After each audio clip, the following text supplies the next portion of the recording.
Welcome to tonight's episode of Beyond Focus TV. I'm your host, Lydia Patel, and as always, I have a very special guest for you, Shelley Chapman, who's a weight loss expert and body transformation specialist. She'll be with us for the next 30 minutes, so stay with us. You're watching Beyond Focus TV. Beyond Focus TV allows you to discuss contemporary topics affecting the Caribbean people on both a national and local level. The show features informed guests who offer insight, debate, and evaluate various issues. Beyond Focus TV builds on the station's mission to provide useful information to the Caribbean people in New York and abroad. Beyond Focus TV, where our viewing audience can get educated, informed, and empowered. Welcome back. You're watching Beyond Focus TV. I'm Lydia Patel, sitting here with Shelley Chapman, who is a weight loss expert and body transformation specialist. And I'm so excited to actually have you on the program, so welcome. Thank you. It's all about fitness, goals, and keeping, healthy, of course. That's one of the big things that we want. And, the year is coming to an end. So, everyone's going to be making those resolutions. Exactly. Starting off 2016. So I think it's so perfect to have you on here to maybe help those who are battling something, who want to go through making those commitments to a better them for the new year. So commitment is a great word. Commitment. It is a commitment. It's a long-term relationship. I always say, it's funny that you say that. I always say my longest relationship has been my gym membership. Me and the gym, 15 years. And when you think about congratulations. I've celebrated my 15th year having a gym membership. That's huge. From teens going up and down, your body's changing, different things. And just because you have a gym membership or you work out doesn't mean you won't gain weight. Right, It's exactly. not an easy pass. It doesn't guarantee anything, especially when you start at a young age and your body's changing. But tell us about your story and how you got started and what you're doing now with your work. So when I was 18 or 17, I had an eating disorder. I was a compulsive overeater, and that just really sort of took over my life and took over my body. So essentially a compulsive overeater is when you essentially overeat at every meal all the time. And so you eat past the point of comfort or past the point of satiation. And you really just stuff yourself. And the eating is sort of a quick fix for not dealing with your issues. So I had a lot of emotional issues that I was dealing with my parents' divorce. And I was using food as a way to get through that. And over the years, I started to just take the journey to heal myself. I went to counseling. And when I was in counseling, I was in a group. And it was a group of about probably 10 women. I was the only black woman there. And I was the only compulsive overeater. Most of the women were suffering from anorexia or bulimia. Right. And those are real popular eating disorders as well, obviously. But the compulsive overeating just wasn't really addressed as well in that group. So one of the things I was able to take away was documenting my food and what I ate and linking that with my emotions, which was something that I'd never thought about before, that what I eat is linked to how I feel. And so moving on from that group, I was like, okay, well, this is good, but it's not enough. Like I'm still missing something. And I started learning about different dietary lifestyles, veganism, vegetarianism, plant-based lifestyles, and just detoxes, healing, etc. And when I started eating more plants, eating more vegetables, detoxing and really paying attention to how my body was responding. And I started linking that to how I was feeling, then I was able to sort of get a more holistic picture and heal, essentially. But that's how I got to this point. It really started with my eating disorder. There's a lot more in between, but that's the start. And when you started this at 18, you realized you're going through something, how fast did the weight creep up on you? Before the disorder, how much did you weigh? Before the disorder, I was probably like around 135, 140, just standard, regular. Average woman, normal size. Yeah. The disorder came on, you're going through your emotions. Right. You're eating to compensate for what you're going through. And we'll touch upon another topic in a few. How fast did that weight come on, though? I don't think I noticed the weight. Like, I didn't measure how fast it came on. I remember at my largest at that point, I was probably like 165, and I remember like only being able to wear sweats. I was at Spelman College at the time, so I could only wear sweats, and I remember being like, I don't really have a expanded wardrobe. Right. And I felt fat very clothes. conscious. Right, my fat suit. And I felt very conscious going out. Like, I wasn't as social, so I just kind of, like, stuck myself into my books. I excelled. I did really well. But I wasn't social. I wasn't confident. So I noticed that more than anything, that my sort of social life was suffering because I didn't feel confident. So for you, like, I know for myself sometimes if I feel really stressed or irritated, I start to crave chocolate. But I've acknowledged it. And I know when I'm feeling that, like I'm really angry or if I'm really, really stressed about something, Right. I instantly, like, want sugar. And you have to, I think because I've gotten to the point that I could recognize it, I would just channel my focus off of that. But it's almost like a drug. When you instantly, that first bite and the sugar hits your brain, you're like, okay, like, woosah. But that's not the right way to do that. And sugar, to your credit, sugar is processed to be that way. So when they manufacture sugar and it goes through the processing, it's not like eating sugar cane where you have the fiber to sort of slow down the digestion and really regulate how it works in your body. When you have white sugar, generally, and it gets into your body, it creates that response, and it also creates a dependency on it. So in order for you to feel that again, you have to have the sugar.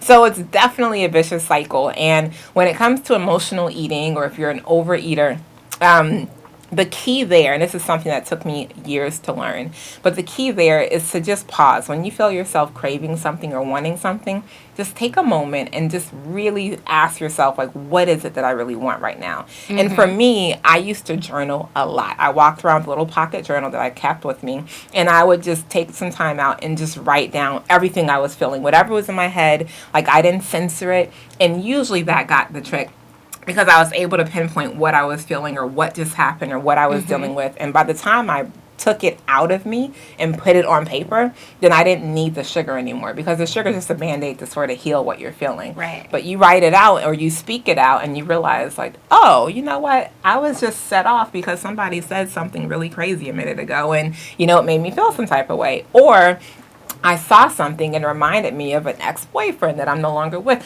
So it really is just about taking those emotions inside of you and processing it through your thoughts and through your feelings, and not through food. Now, an overeating disorder, would that be classified as binge eating as well, or those It are could two be separate binging. things? It's still separate. It could look like binging, but generally overeating is like what people do on Thanksgiving, except for you do it every single time. Wow. Yeah. When did you realize that you had a problem within yourself? 2001, September 11th. I was an exchange student. I came from Spelman, and I was here in New York at NYU. And the towers came down, and I was there. Like, I was living on Broadway and 10th. I was very close, and everything south of 14th Street was shut. And so during that time, I remember it was really dark. It was really dingy. It was really dismal. It was really sad. There was a lot of, like, just a cloud, like, from the smoke, obviously, but it blanketed the city. And everybody was just walking around like zombies. And I, for the first time, like, the external environment matched what I felt inside. And so I could no longer run away from it. You know, I couldn't hide from it. I saw it. It was there all around me, and everybody was reflecting. Granted, we were going through different things, but I saw for the first time that this is what I feel like. This is what life is like for me inside, and I don't want to live this way. And so I went to NYU for counseling, and I got help, and that was the start. Hold that thought. We're going to take a quick break. We'll be right back with Shelley Chapman right here on Beyond Focus TV. Stay with us.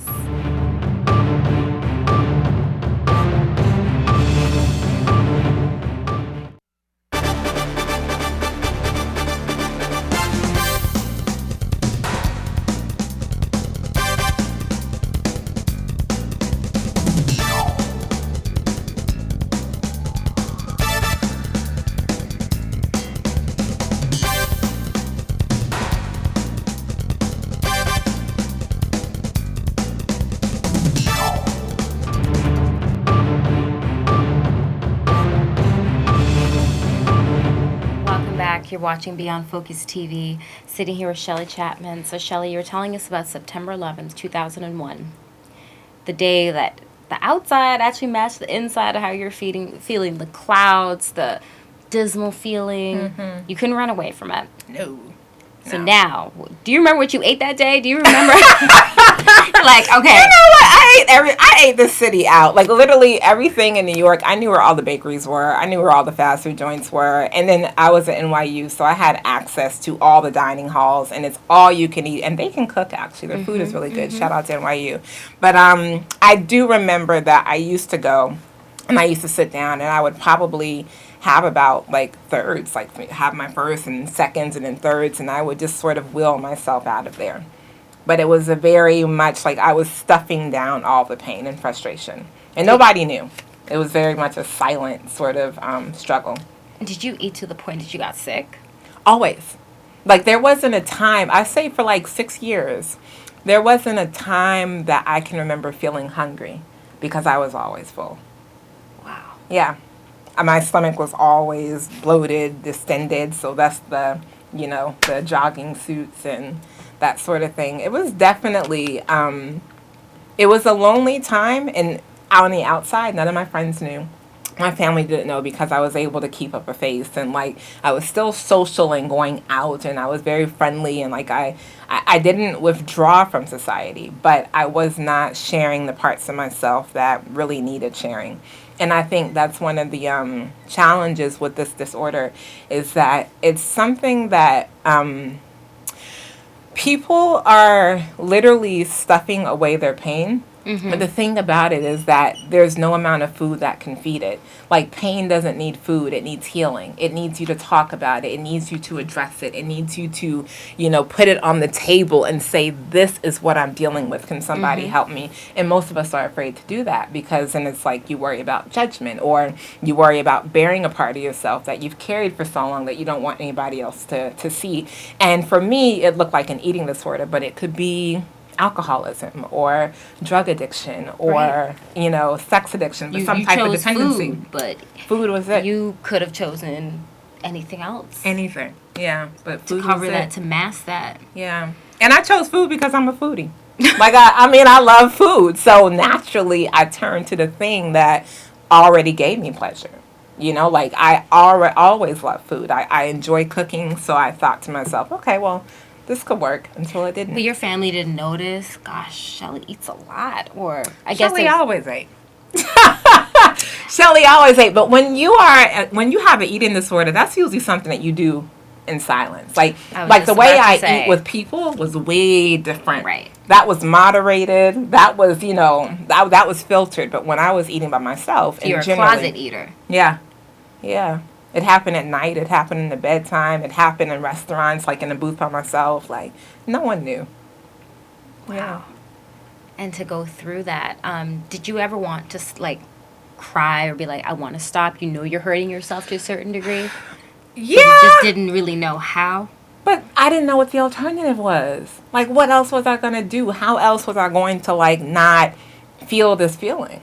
I didn't know. I didn't know that I could talk about it. I didn't know that I could write about it. I didn't know that I could cry about it. For me, I needed to be strong, and I was thriving in every other area of my life.